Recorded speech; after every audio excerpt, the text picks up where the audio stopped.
All right, so we're now into the third and final part of this lecture on the healthcare system in the U.S. And so in this section, we're addressing some of the major policy issues in this arena. And we could go several different directions. We could point out that there's still a lack of enrollment despite eligibility, especially in the way of our Medicaid program. And for various reasons, it could be related to stigma or lack of information or misinterpretation of the rules for eligibility.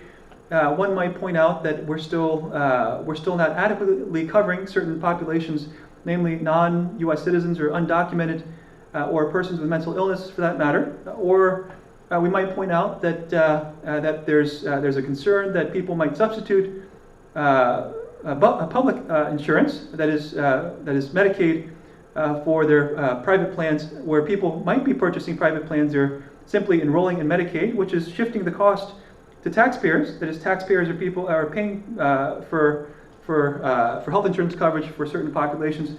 So there's a number of different concerns here, and so the one that I want to focus on here, though, is with respect to cost containment, and this is especially in the way of older adults and our Medicaid program. Our Medicaid program, I pointed out before that older adults and persons with disabilities comprise only about 1/4 of all enrollees, but they account for 75% of costs, and so one of the challenges in terms of our public health insurance system is that we want to contain costs. We want to keep those costs manageable, but do we do so at the expense of quality of services being provided in the way of our nursing home care? And so that's one of the major concerns. But looking just generally, a little more globally at costs, let's take a look here at how much we spend on our public health insurance program. And so we know here we're spending close to $600 billion just for Medicare.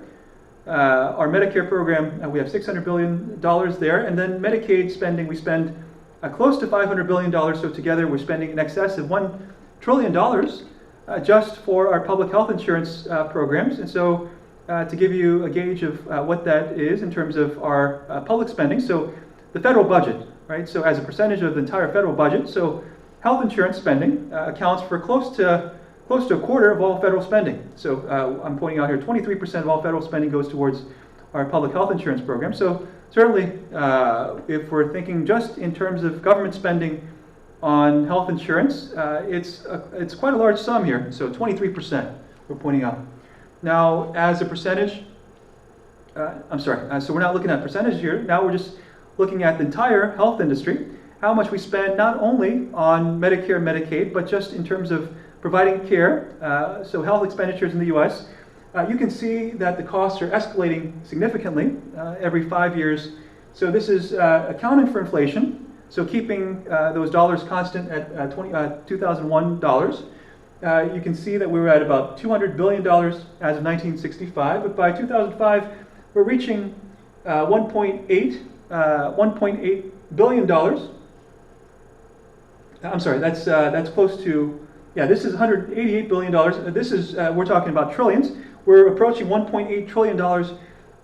So by 2013, the most recently available estimates from the Centers for Medicare, and Medicaid, we have a $2.9 trillion estimate. And you can see these percentages in parentheses. We have close to 50%, in some cases 50% increases every 5 years in how much we're spending, adjusting for inflation. Now, this second column here is showing spending per person or per capita. Right? Per capita refers to per head or per person. And so, once again, we see escalating costs and close to 40% increases in some cases, such that by 2013, the most recently available data, we're spending about in excess of $9,000 here in the U.S. Per person on health expenditures. So I've just shown you how costs have escalated over time using two different metrics. This is one additional metric. This is as a share of the entire economy, right? So as a percentage of GDP or gross domestic product, we were at 4% of gross domestic product as of 1950, but now we're close to 17%. The projections are that we should be spending 1/5 of our entire our GDP would go towards health expenditures by 2015, in a couple of years, when we have that data available. Now, again, to drive home this point about escalating costs, now let's compare costs across different countries. And so we have OECD spending across different countries as a percentage of GDP, as a percentage of the total economy. You see that the low is the UK, so Britain is spending 8.5% of the total economy goes towards healthcare spending, and notice that no one else compares to the US, right? So as of 2013, the US is spending 16% of the economy goes towards healthcare spending. It doesn't matter how you cut it. So in terms of per capita, we just saw how per capita spending has increased significantly over the years. No other country comes close. Switzerland is pretty close at $6,000, in excess of $6,000, but the US, you can see clearly that the US spends quite a bit more than any other developed country. And then here in this last column, I'm just pointing out the extent to which that spending is in fact by government entities as opposed to private entities. So this is not, so people who charge that, who maintain that the US system is largely socialist, well, just take a look at the numbers here.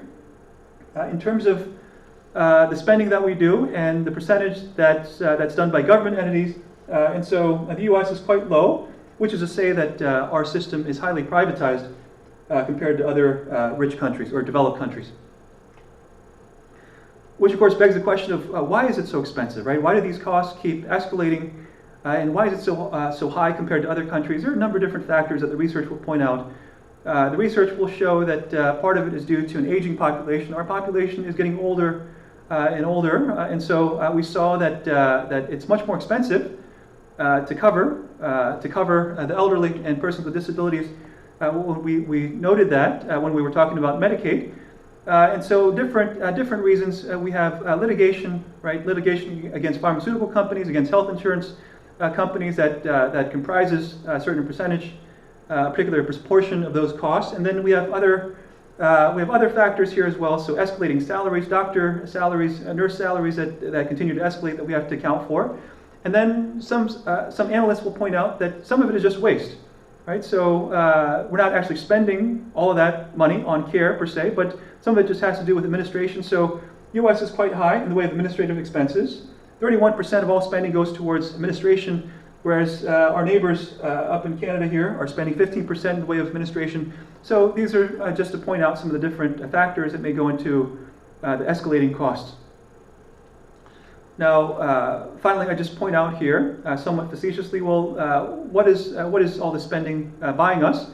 And so I hearken back to the introduction to this lecture, where we looked at health insurance access, health care access, and then public health. I noted that those are the different categories or the basic compartments by which we can examine the health industry.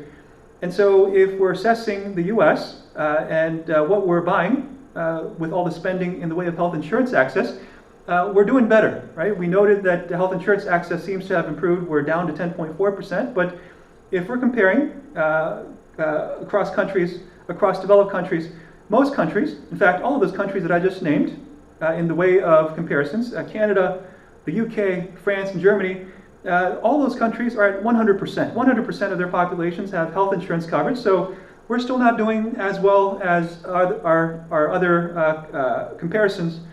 If we're assessing our system in the way of health care access, well, if we're using one particular indicator here, that is for access to elective surgeries, right? That is those surgeries outside of emergency rooms, and so we're doing okay here. So we have shorter wait times for elective surgeries than the UK, but we're somewhat comparable to France and Germany, as I point out here.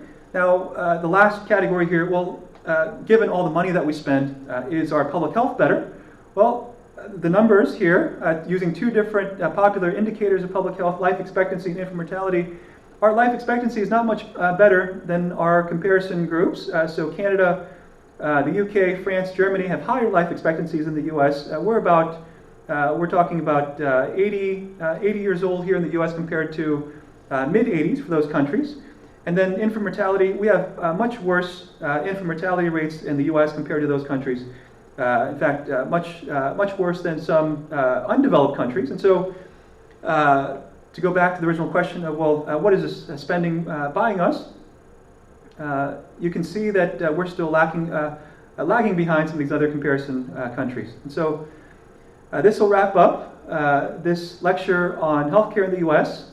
And so next week we're picking up with the Piketty book on the economics of inequality.